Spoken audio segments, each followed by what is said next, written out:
అన్న నమస్తే అన్న. నమస్తే. ఎలా ఉంది కాంగ్రెస్ పరిపాలన తెలంగాణలో? మూమాటికి చాలా బాగాలేదన్న. చాలామంది చాలా సఫర్ అవుతున్నారు. ఏదో మన ఒకసారి కాంగ్రెస్కి ఛాన్స్ ఇద్దాము, ఒకప్పుడు తెలంగాణ ఆంధ్ర కలిసినప్పుడు మన రాజశేఖర్ రెడ్డి మంచిగా చేసిండు కదా, ఈసారి మనవాడికి కూడా ఒక ఛాన్స్ ఇద్దామని చెప్పేసి అనుకోరు. కానీ అది మొత్తం 100% ప్లాన్ వర్కౌట్ అవ్వలేదు. ఇంకా ఒక రాజకీయంగా ఒక మనకి ఒక పవర్ వస్తే మన పేద ప్రజలకి హెల్ప్ చేస్తారు, ఏదో ఇంకో స్కీమ్ తెస్తారు అని చెప్పేసి మా తెలంగాణ ప్రజలందరూ అనుకున్నాం. కానీ మేము అనుకున్నట్టు ఆ ప్లాన్ ఏదైతే వర్కౌట్ కాలేదు.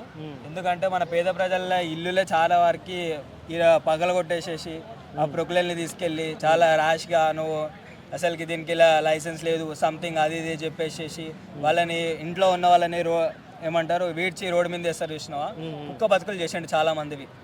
అట్లా మన కేసీఆర్ ఉన్నప్పుడు అయితే మనకి ఇట్లాంటివి అయితే ఏం కాలేదన్న. మన కేసీఆర్ ఉన్నప్పుడు గుండె మీద హాయిగా చేసుకొని వండుకున్నాం మనం.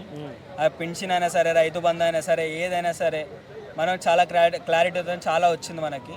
కానీ ఇప్పుడైతే పెన్షనే కరెక్ట్ టైంలో వస్తలేదు. దానివల్ల తెలంగాణ ఇప్పుడు ఒకప్పుడు జగన్ ఉన్నప్పుడు ఆంధ్ర వాళ్ళు ఎట్లా సఫర్ అయ్యారో అంతే అన్న. ఇప్పుడు కాంగ్రెస్ వచ్చేసి ఏం చేసింది చెప్పన్న, ఒక ఫ్రీ బస్సులు పెట్టారు. ఆ ఫ్రీ బస్సులు పెట్టారు ఆడవాళ్ళ. ఒకప్పుడు మన బాయ్స్ కొట్లాడుకునేది బస్సులో, అరే ఏమన్నా కాలేజ్ గొడవలు అయితే ఏమైనా అయితే అవి ఇవి. ఇప్పుడు మన బాయ్స్ ఎక్కడానికి కూడా ఛాన్స్ లేదు, వాళ్ళే జుట్టు పట్టుకొని కొట్లాడుకుంటున్నారు. అంత దిగజారే పరిస్థితి వచ్చిందంటే అది రేవంత్ రెడ్డి వల్లనే కన్నా. ఇప్పుడు ఒకప్పుడు టికెట్ తీసుకొని ఆడోళ్ళైనా సరే మొగలైనా సరే టికెట్ తీసుకొని ఫ్రీగా హాయిగా అరే ఈ బస్సు కాకపోతే నెక్స్ట్ బస్సు టికెట్ ఇచ్చి పోతాం కదా అని చెప్పేసి అనుకోండి. ఇప్పుడు అట్లా లేదు. ఫ్రీ బస్సు వచ్చిందా 100 మంది కూర్చుంటారు. ఆ 100 మందిలో చిన్నపిల్లల ఊపిరి ఆడుతుందా?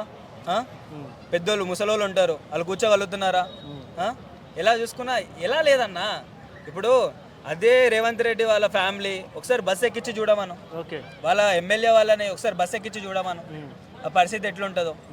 నెక్స్ట్ టైం ఈ ఫ్రీ బస్సు కూడా తీసేయమని చెప్పేసి. ఫ్రీ బస్ ఎందుకన్నా? అన్యాయంగా ప్రజల్ని మోసం చేయడం తప్పించి దీంట్లో ఏం లేదు. నువ్వు ఫ్రీ బస్ వీళ్ళకి పెట్టేసేసి బాయ్స్కి ₹2 నువ్వు ఇంకా టికెట్లు యాడ్ చేస్తే దాని స్కీమ్ ఎట్లా అంటారన్నా? అది డ్రామా అంటారు. అవునా కదా? అది డ్రామానే. స్కీమ్ ఎట్లయితుంది అది? ఇంకా నువ్వు ఎన్న స్కీమ్లలో నువ్వు ఏం చేసినావు చెప్పు. 500 సిలిండర్ ఇస్తాను, 500 సిలిండర్ ఇచ్చినావా? ఏమి ఇచ్చినావు? ఫ్రీ కరెంట్ వస్తుందా?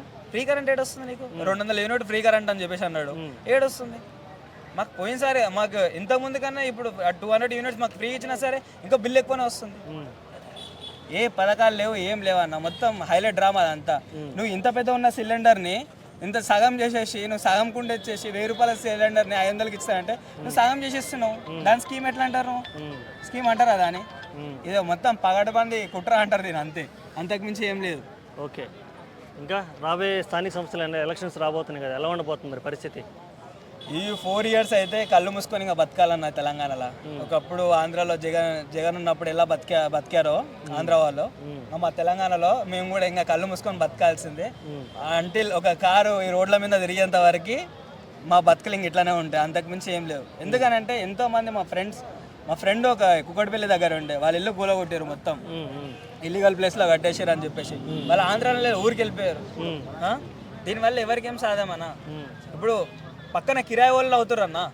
ఇప్పుడు సొంత ఇల్లు కట్టుకున్నామని చెప్పేసి ఇంతకుముందు మేము ఎంత ప్రౌడ్గా ఉండేనో, ఇప్పుడు కిరాయి వాళ్ళు ఏమంటారు, నువ్వు అంతా ఇచ్చేసి పొడి చేసి 30 సంవత్సరాలు 20 సంవత్సరాలు నువ్వు గుద్ద తెంగించుకొని కష్టం చేసినా ఎంత చేసినా సరే ఇప్పుడు నువ్వు ఇల్లు గులగొట్టారు, నీ బతుకు అంతే మా బతుకు అని చెప్పేసి అందరి ముందర హెచ్చడి పెట్టినట్టే ఉంది కన్నా. ఇప్పుడు అంటున్నాడు, అరే డబల్ బెడ్రూమ్లో నీకు ఇల్లు ఇస్తాము, లేకపోతే ఇంకోటి అది పొడి చేస్తాం అని చెప్పేసి అని అంటారు. సరే డబల్ బెడ్రూమ్లో ఇల్లు ఇస్తావు నువ్వు దేనికి చెప్పు? వాడు సొంతంగా వాడు కష్టపడి వాడు పని చేసి వాడు కట్టుకునేది వేరా. నువ్వు డబల్ బెడ్రూమ్ అంటే నీ పిల్ల ఏదో ఒక కాడు ఉంటున్నామంటే ఉంటున్నాం, కానీ వాళ్ళ సొంత ఇంట్లో ఉన్నంత హాయిగా హ్యాపీనెస్గా అయితే ఉండలేరు కదా. ఎవరన్నా ఉంటారా? ఎవ్వరు ఉండలేరు. ఇప్పుడు ఎవరన్నా సరే మీకు కూలగొట్టిన వాళ్ళ ఇంటికి వెళ్ళేసి మీకు ఇట్లా మేము డబల్ బెడ్రూమ్ ఇల్లు ఇస్తున్నా అంటే రాళ్ళ తీసుకొని కొడతారు. అది ఈవెన్ సీఎం అయినా సరే, ఇంకోడైనా సరే, ఎవడైనా సరే.